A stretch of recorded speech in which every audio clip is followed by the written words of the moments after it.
Estamos iniciando mais um programa Direito em Foco nessa nova temporada, conversando com o professor e advogado Dário Júnior sobre os 30 anos da Constituição Federal. Professor Dário, primeiramente queria agradecer a sua presença aqui. Você acaba sendo um marco aqui na nossa TV. Obrigado, mais uma vez aqui no Direito em Foco. E sempre conversando acerca do direito. E nesse ano, 2018, a gente tem aí a comemoração dos 30 anos da Constituição Federal.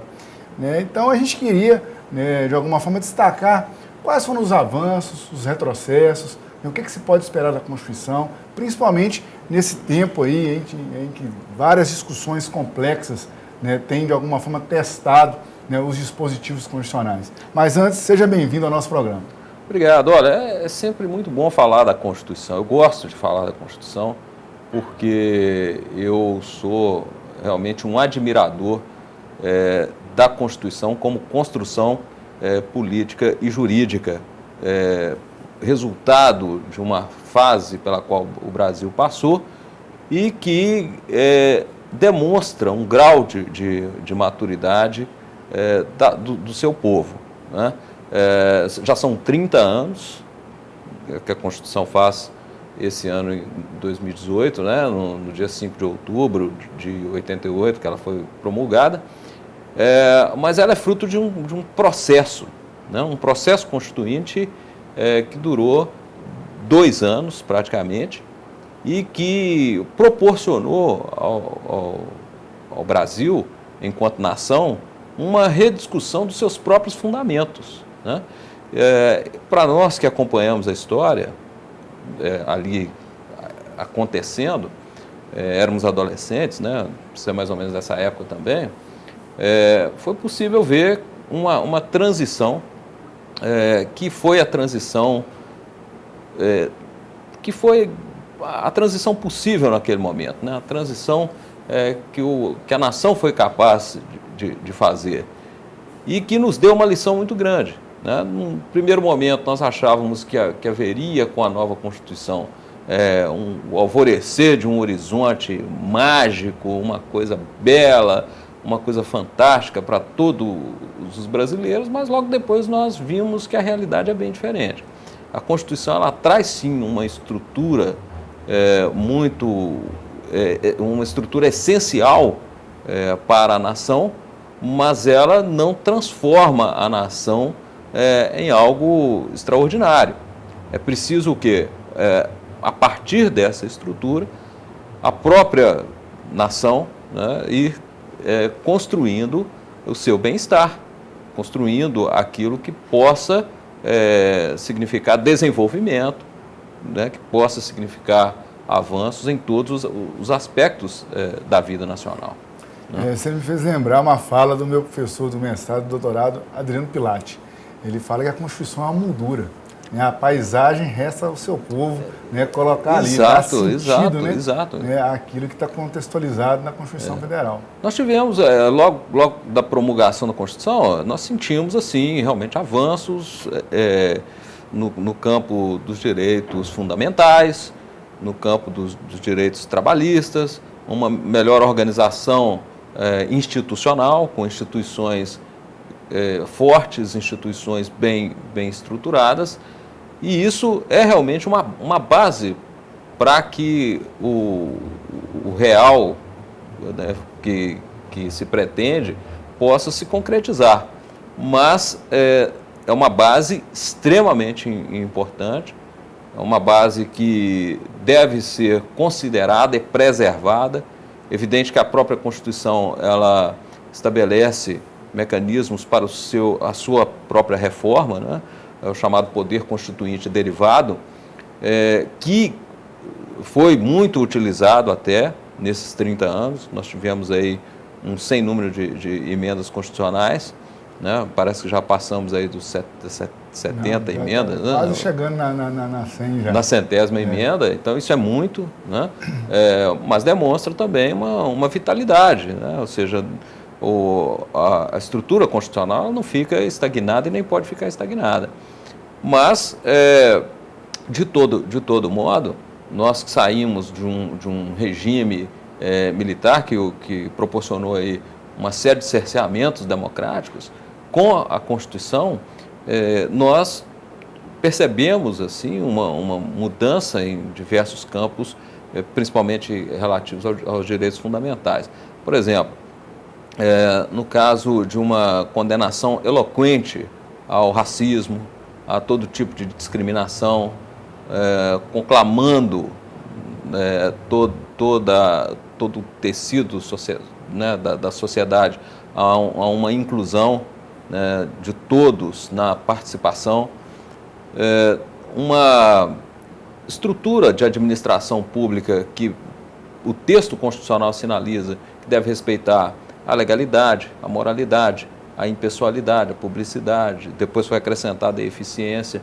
Então, quer dizer, os fundamentos estão ali, são fundamentos extremamente virtuosos, que, evidentemente, como diz o professor Pilate, né, precisa ser operacionalizado, e será operacionalizado por pessoas, né, por homens. E também um filósofo que me agrada muito, que é o Karl Popper, diz isso, né? As instituições, elas são fortalezas, mas são cotidianamente operacionalizadas por homens, que são falíveis. E aí nós chegamos num ponto, né, em que as pessoas vão atribuir à Constituição, por exemplo, a todas as mazelas que nós enfrentamos. No caso da corrupção, da impunidade, de uma série de dificuldades, da falta de segurança pública, do problema da saúde, né? A gente viu que a Constituição instituiu o SUS, Sistema Único de Saúde, que, por um lado, presta um relevante serviço em muitas áreas da saúde à sociedade, mas, por outro lado, deixa a desejar também, né? Então, assim, as pessoas vão dizer, a Constituição, vão colocar, atribuir à Constituição essas mazelas, quando, no meu entendimento, eu vejo pelo lado do copo meio cheio, né? Eu acho que tudo que nós temos assim funcionando razoavelmente, nós temos que sim atribuir a essa estrutura constitucional, que vem sendo, às vezes, aperfeiçoada. Em algum momento, há emendas que parecem que não trazem um efeito assim tão virtuoso, tão positivo, mas isso faz parte do jogo democrático, né? Nós temos uma estrutura que nos permite movimentar de algum modo como o cidadão diante do Estado, com seus direitos, também com suas obrigações, e o Estado também com a sua atribuição perante o cidadão como sendo essa estrutura governativa, né? Essa estrutura que vai governar a sociedade e que é uma estrutura imprescindível, né? Então, a gente que estuda na teoria do Estado, né, o momento em que o homem ele evolui, né, do estado de natureza para uma organização em que as forças serão niveladas pelo direito, né? Ou seja, nós saímos daquela situação em que sobrevivia o mais forte, o mais poderoso, para uma situação em que essas forças são igualadas através da organização jurídica. A gente vê a Constituição exatamente como a fonte de toda essa igualdade, de toda essa possibilidade de progresso, de desenvolvimento, de avanço. O senhor destacou com relação ao poder, né, ao momento constituinte, né, a Assembleia Constituinte 87 e 88, e do ponto de vista da participação, foi muito bem destacado, né, a participação dos cidadãos com as emendas populares. Sim. E tem um autor americano chamado Bruce Ackerman, que ele tem uma obra, né, nos Estados Unidos, Nós o Povo, We the People, e no prefácio, né, do lançamento dessa obra aqui no Brasil, ele faz uma apresentação em que ele faz uma crítica. Ele fala que a gente teve realmente um momento participativo muito significativo, mas um momento crucial foi foi antes da promulgação, que a população deveria ter sido consultada. População, vocês aprovam a Constituição Federal? Uma espécie de referendo. Uma visão, né, plebiscitária de democracia. Isso, e ele fala o seguinte, qual é o problema disso? O problema disso é que Se a população não foi consultada, ela não pode dizer se aprova ou se não aprova. E se não teve condições, aceita qualquer coisa. Então eu faço essa colocação para poder a gente fazer a seguinte reflexão. Nós estamos aceitando, né, de maneira muito passiva tudo aquilo que o Legislativo ou o Judiciário de alguma forma nos apresenta como uma decisão? Não, eu vou discordar desse autor, porque muitas vezes nós não temos condições de ouvir todas as pessoas a respeito de um determinado assunto. Então é preciso haver decisão, uma decisão político-jurídica. Então, evidentemente que a população lá atrás teve uma participação muito grande no impulso para essa nova Constituição, que foram principalmente as manifestações das diretas já, as manifestações de um modo geral para a abertura política, a Constituição, a possibilidade do pluripartidarismo já antes da Constituição, aí vem as diretas já e a emenda que estabelece a eleição da Assembleia Nacional Constituinte. Então, quando o eleitor vai às urnas em 86, ele já vai sabendo que vai eleger uma Assembleia Nacional Constituinte. Então, as pessoas, de certo modo, já apresentaram ali os seus programas. E quem votou num perfil ou no outro de candidato, de certo modo, já estava ali tomando uma decisão. Durante o processo constituinte, foi um processo, à época, eu lembro que criticava-se muito que o processo estava sendo muito demorado, estava sendo muito moroso, e hoje, assim, numa perspectiva de tempo, que nós temos aí agora 30 anos de Constituição já, eu acho até que foi pouco tempo, 2 anos, né, 1 ano e 10 meses por aí, nunca se viu tamanha participação no processo de elaboração da Constituição. Todo tipo de setor, né, da vida nacional, todos os segmentos da vida nacional foram ouvidos. Você tinha lá o grupo de índios, de trabalhadores, de sindicalistas, dos ruralistas, da bancada evangélica e cada um tentando demonstrar respaldo das suas bases. Então, esse processo constituinte, no meu entendimento, ele foi bastante democrático. Se ele foi ideal, né, você não teve uma participação ainda maior, é porque também há limites para essa possibilidade de participação. Então, houveram muitas discussões, as discussões são aprofundadas, os anais da Constituição estão disponíveis hoje pelo Congresso, aí, pela internet. Quem quiser ver a fundo ali, pesquisadores estão se debruçando sobre isso, vendo como cada matéria foi discutida. Então, não foi algo imposto, não foi uma Constituição outorgada, né? Ela foi elaborada, processualizada e promulgada. Então, eu discordo de que teria que haver um plebiscito de aceitação da Constituição, porque não foi esse o processo jurídico que foi definido para a sua elaboração, né? E no final das contas, eu entendo que o resultado que se apresentou trouxe um equilíbrio para a sociedade brasileira. Não é uma Constituição que ela pende para um lado ou para o outro. Ela é uma Constituição de centro. Ela não é uma Constituição de direita, é uma Constituição de esquerda. É uma Constituição de centro. E isso em várias passagens, eu pelo menos observo isso, né? Tem-se ali conquistas liberais, conquistas do Estado Social, tem lá na ordem econômica a equiparação, né, dos valores da livre iniciativa e do trabalho.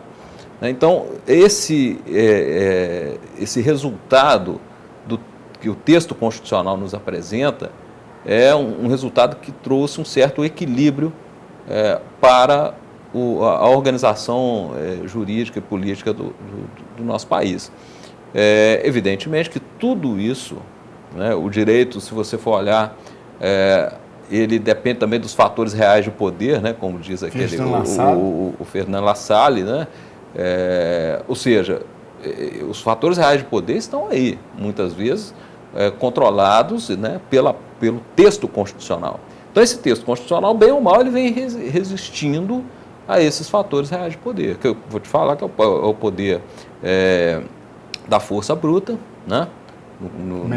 Do mercado, é o poder econômico, né? O poder cultural, o poder dos formadores de opinião, o poder de líderes religiosos, carismáticos o exército, o poder, né, a força que tem a força bruta, que tem lá os tanques, né? Enfim, todos esses poderes de certo modo estão ali conciliados, né? A força do trabalhador que, né, de certo modo está ali reconhecida, está ali assim com seus direitos preservados e tudo mais. Enfim, a conciliação desses fatores reais de poder é que faz o sucesso ou o fracasso de uma Constituição. E a nossa, bem ou mal, está resistindo, porque chega agora à sua terceira década de vigência. Né? É importante você falar com relação à resistência, porque essa é a reflexão para o próximo bloco. Vou pedir licença para a gente poder fazer um breve intervalo. O programa Direito em Foco volta já.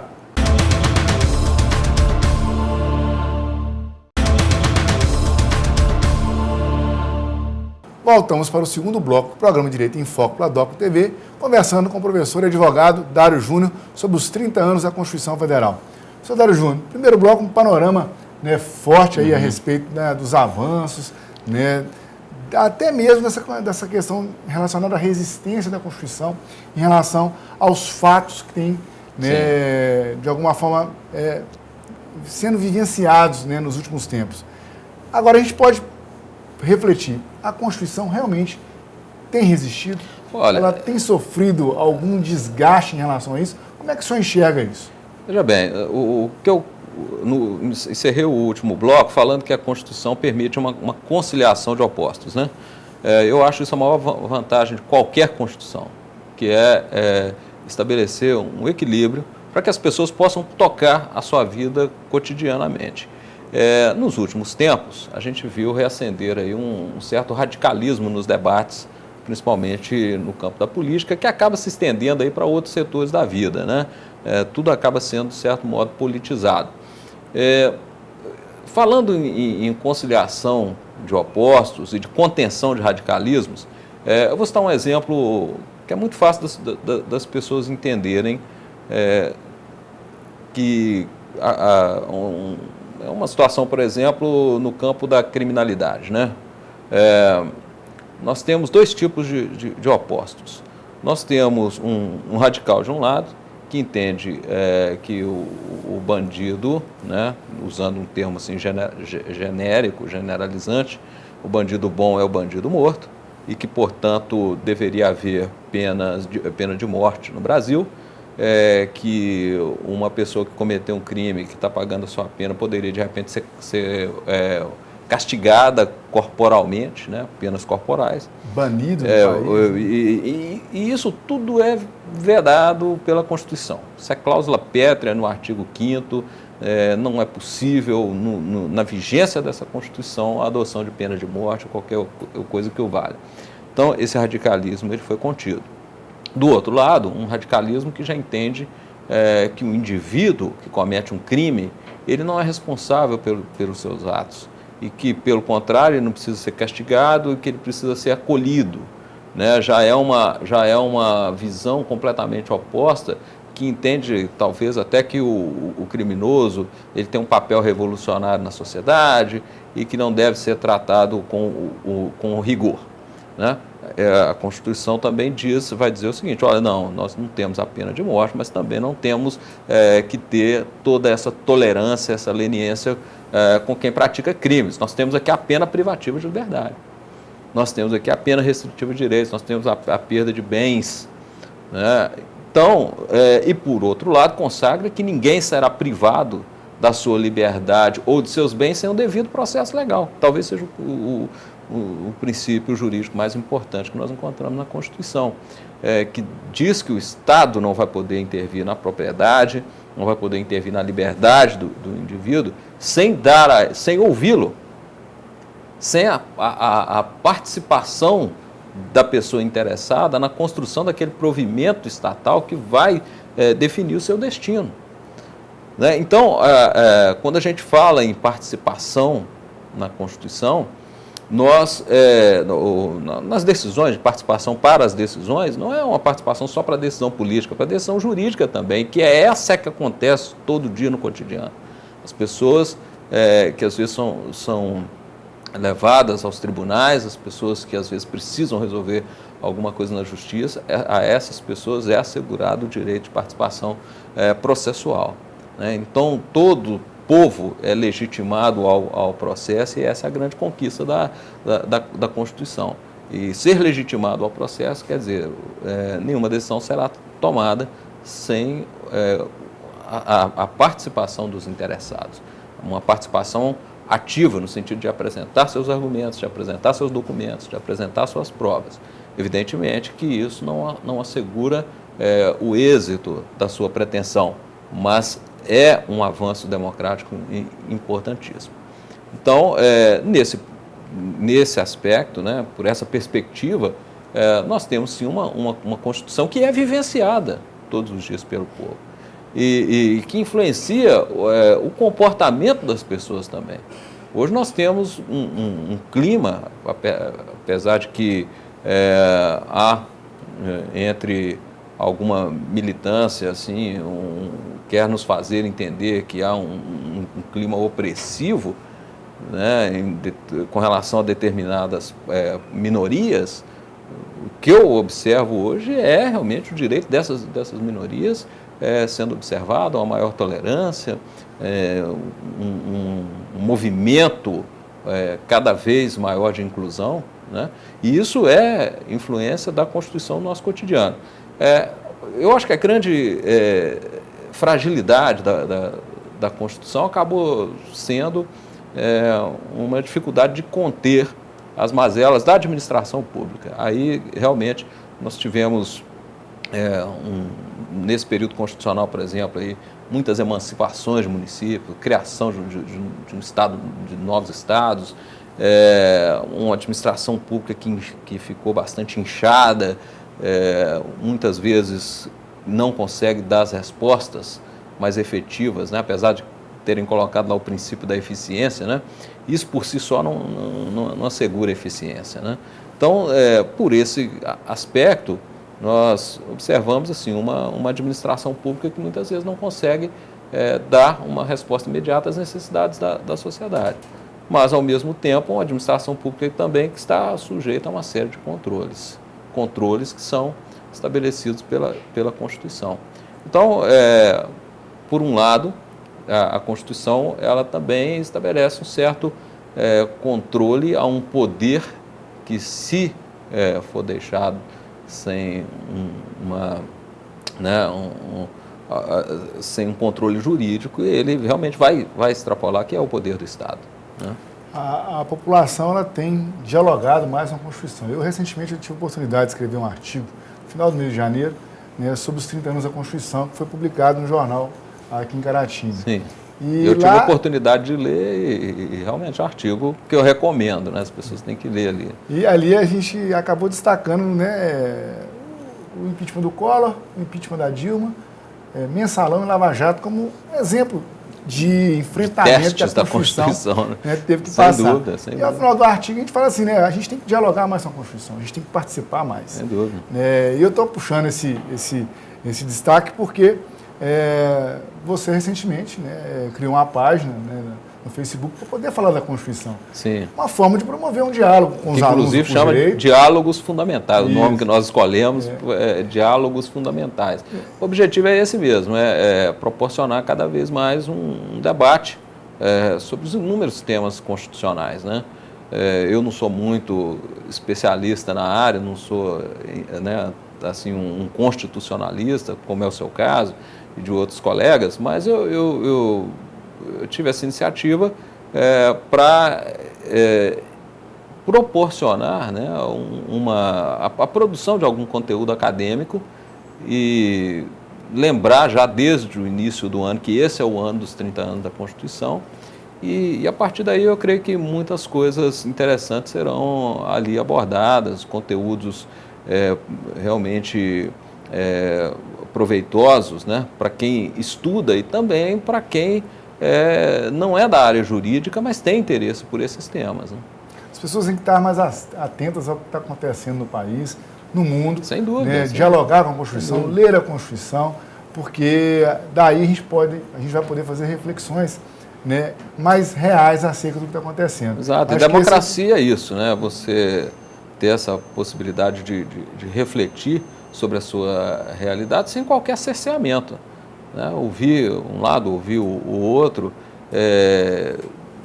ter discernimento para a análise dos fatos, para a interpretação dos fatos e para a interpretação do que o direito diz sobre um ou outro acontecimento, com mais discernimento, com mais clareza. Né? Precisamos ter essa clareza, principalmente nós que somos estudantes de direito.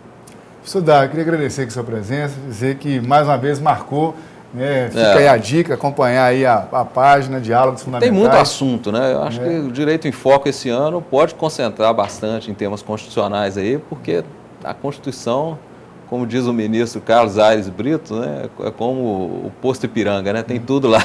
Passa lá e pergunta que sempre vai ter resposta. Tem tudo lá. Né? Mas eu te agradeço, muito obrigado e volte sempre. Né?